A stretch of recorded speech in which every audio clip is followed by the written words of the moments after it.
সরকারি কর্মকর্তা ও কর্মচারীদের জন্য স্বস্তির খবর এসেছে। নবম জাতীয় বেতন স্কেল নিয়ে যে দীর্ঘদিনের অনিশ্চয়তা এবং বিভ্রান্তি ছিল তার নিরসন হয়েছে। বিএনপির ভারপ্রাপ্ত চেয়ারম্যান তারেক রহমান এবং অন্তর্বর্তীকালীন সরকারের প্রধান উপদেষ্টা এ বিষয়ে দ্ব্যর্থহীন ঘোষণা দিয়েছেন।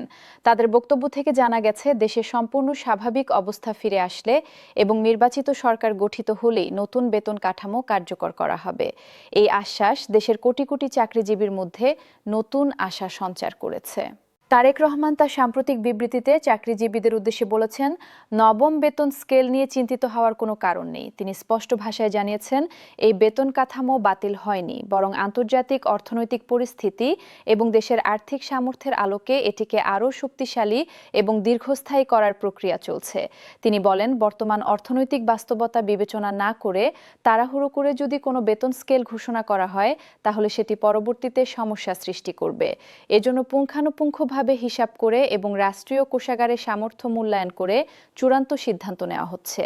তারেক রহমান বিশেষভাবে উল্লেখ করেছেন, নতুন বেতন কাঠামোতে নিম্ন এবং মধ্যম স্তরের চাকরিজীবীদের সর্বোচ্চ সুবিধা নিশ্চিত করা হবে। তিনি বলেন, এই শ্রেণীর কর্মচারীরাই বর্তমানে সবচেয়ে বেশি আর্থিক চাপের মধ্যে রয়েছেন। নিত্যপণ্যের মূল্য বৃদ্ধি, পরিবারের খরচ এবং দৈনন্দিন জীবনযাপনের ব্যয় বৃদ্ধিতে তারা ক্রমাগত সংগ্রাম করছেন।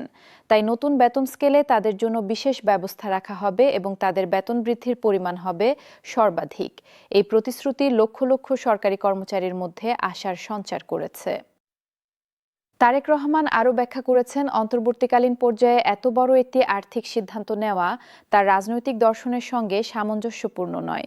তিনি মনে করেন, জনগণের ভোটে নির্বাচিত একটি সরকারের পূর্ণ ক্ষমতা এবং জনসমর্থন থাকলেই এ ধরনের গুরুত্বপূর্ণ এবং দীর্ঘমেয়াদী অর্থনৈতিক সিদ্ধান্ত বাস্তবায়ন করা উচিত।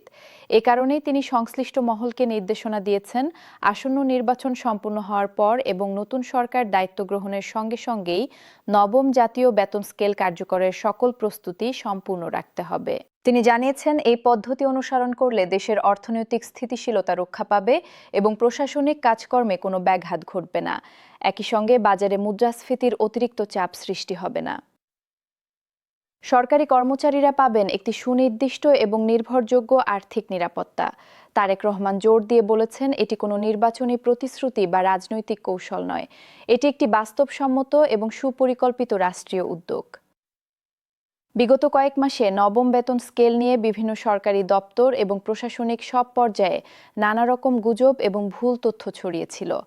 অনেকে দাবি করছিলেন, আর্থিক সীমাবদ্ধতার কারণে এই বেতন স্কেল দীর্ঘদিনের জন্য মুলতবি করা হয়েছে। আবার কেউ কেউ বলছিলেন, এই বেতন কাঠামো সম্পূর্ণভাবে বাদ দেওয়া হয়েছে। এসব ভিত্তিহীন সংবাদ এবং গুজব চাকরিজীবীদের মধ্যে ব্যাপক উদ্বেগ এবং মানসিক অস্থিরতা সৃষ্টি করেছিল। তারেক রহমানের এই স্পষ্ট ঘোষণা সেই সব ভ্রান্ত ধারণার অবসান ঘটিয়েছে এবং চাকরিজীবীদের মধ্যে নতুন প্রত্যাশা জাগিয়েছে। তিনি দ্ব্যর্থহীনভাবে বলেছেন, বেতন স্কেল পুনর্বিবেচনার অর্থ এই নয় যে এটি বাতিল করা হয়েছে, বরং এটিকে আরও কার্যকর এবং বাস্তব ভিত্তিক করার একটি ইতিবাচক পদক্ষেপ।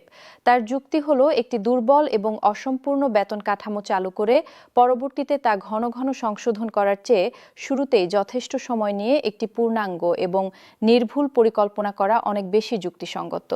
এই দূরদর্শী মনোভাব তার রাজনৈতিক চিন্তার পরিপক্কতা প্রমাণ করে এবং সরকারি কর্মচারীরা এই বক্তব্যকে অত্যন্ত আশাপ্রদ হিসেবে স্বাগত জানিয়েছেন।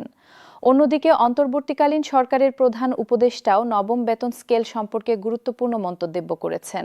তিনি বলেছেন, দেশের সার্বিক পরিস্থিতি সম্পূর্ণভাবে স্বাভাবিক এবং শান্তিপূর্ণ হলেই এই বেতন কাঠামো কার্যকর করা হবে। তিনি উল্লেখ করেন, বর্তমান রাজনৈতিক পরিবেশ এবং অর্থনৈতিক চাপের মধ্যে হঠাৎ করে বড় ধরনের কোনো সংস্কার আনলে তা রাষ্ট্রযন্ত্রের ওপর অনাবশ্যক চাপ সৃষ্টি করতে পারে। তাই তিনি ধাপে ধাপে এবং সুচিন্তিতভাবে এগিয়ে যাওয়ার পক্ষে মত দিয়েছেন। প্রধান উপদেষ্টা নিশ্চয়তা প্রদান করেছেন, দেশ স্বাভাবিক অবস্থায় ফিরে আসার সঙ্গে সঙ্গেই নতুন বেতন স্কেল কার্যকরের সমস্ত প্রস্তুতি সম্পূর্ণ থাকবে। ফলে ঘোষণার পরপরই দ্রুততার সঙ্গে তা বাস্তবায়ন করা সম্ভব হবে এবং প্রশাসনিক কার্যক্রমে কোনো ধরনের বিঘ্ন সৃষ্টি হবে না।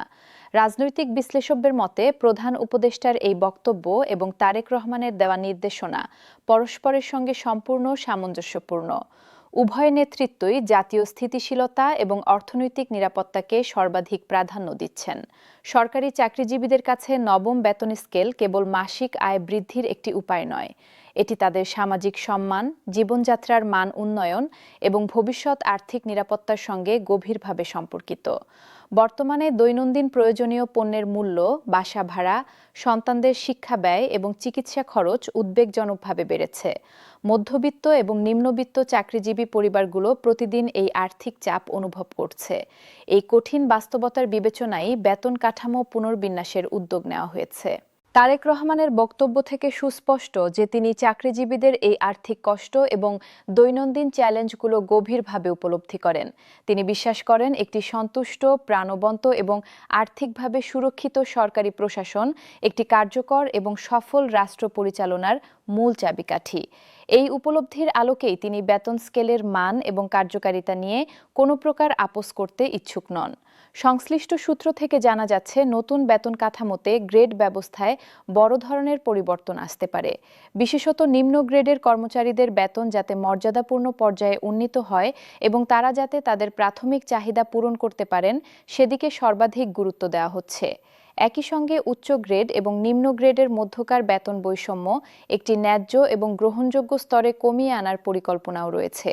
এর মাধ্যমে প্রশাসনিক কাঠামোর ভেতরে বিরাজমান অসমতা হ্রাস পাবে এবং কর্মীদের মধ্যে কর্মোদ্যম বৃদ্ধি পাবে। তারেক রহমান এই ভারসাম্য রক্ষার বিষয়ে বিশেষভাবে জোর দিয়েছেন।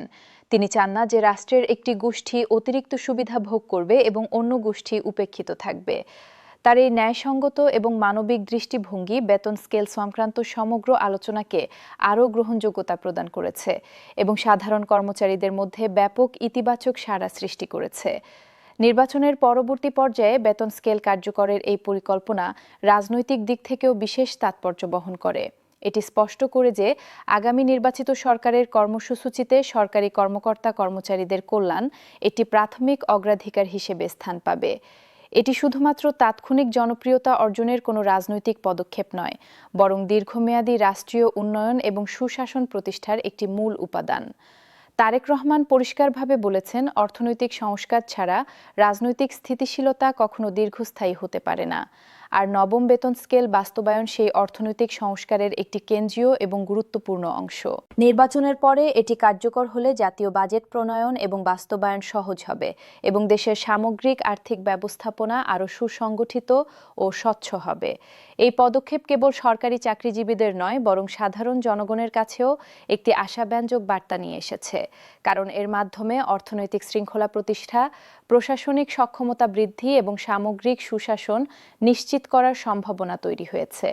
সামগ্রিক বিবেচনায় বলা যায়, নবম জাতীয় বেতন স্কেল বাস্তবায়নের বিষয়ে যে নতুন দিক নির্দেশনা এবং দৃঢ় আশ্বাস এসেছে তা অত্যন্ত গুরুত্বপূর্ণ এবং সময়োপযোগী। তারেক রহমান এবং প্রধান উপদেষ্টা উভয়ের বক্তব্যে একটি সমন্বিত এবং সুচিন্তিত পরিকল্পনা প্রতিফলিত হয়েছে। নির্বাচন সম্পাদন, দেশে স্বাভাবিক পরিস্থিতি ফিরে আসা এবং অর্থনৈতিক স্থিতিশীলতা অর্জনের পরেই এটি বাস্তবায়নের সিদ্ধান্ত একটি প্রজ্ঞাপূর্ণ এবং দায়িত্বশীল পদক্ষেপ হিসেবে বিবেচিত হচ্ছে। এই পথ অনুসরণ করলে কোনো আকস্মিক সংকট বা প্রশাসনিক বিশৃঙ্খলা সৃষ্টি হবে না, বরং একটি সুশৃঙ্খল এবং টেকসই রূপান্তর সম্ভব হবে। বাংলাদেশের লক্ষ লক্ষ সরকারি কর্মচারী এবং তাদের পরিবারের সদস্যরা এখন প্রতীক্ষা করছেন সেই প্রতীক্ষিত মুহূর্তের, যখন নতুন বেতন স্কেল বাস্তবায়িত হবে এবং তাদের জীবনযাত্রার মান উন্নত হবে। তবে সাম্প্রতিক ঘোষণা এবং নেতৃত্বের বিবৃতিগুলো থেকে স্পষ্ট আশ্বাস পাওয়া যাচ্ছে যে এই প্রতীক্ষা আর অনিশ্চয়তা এবং দুশ্চিন্তায় আবৃত নয়, বরং এটি একটি সুস্থ, সমৃদ্ধ এবং নিরাপদ ভবিষ্যৎ নির্মাণের প্রস্তুতিকাল এবং একটি ইতিবাচক পরিবর্তনের সূচনা লগ্ন।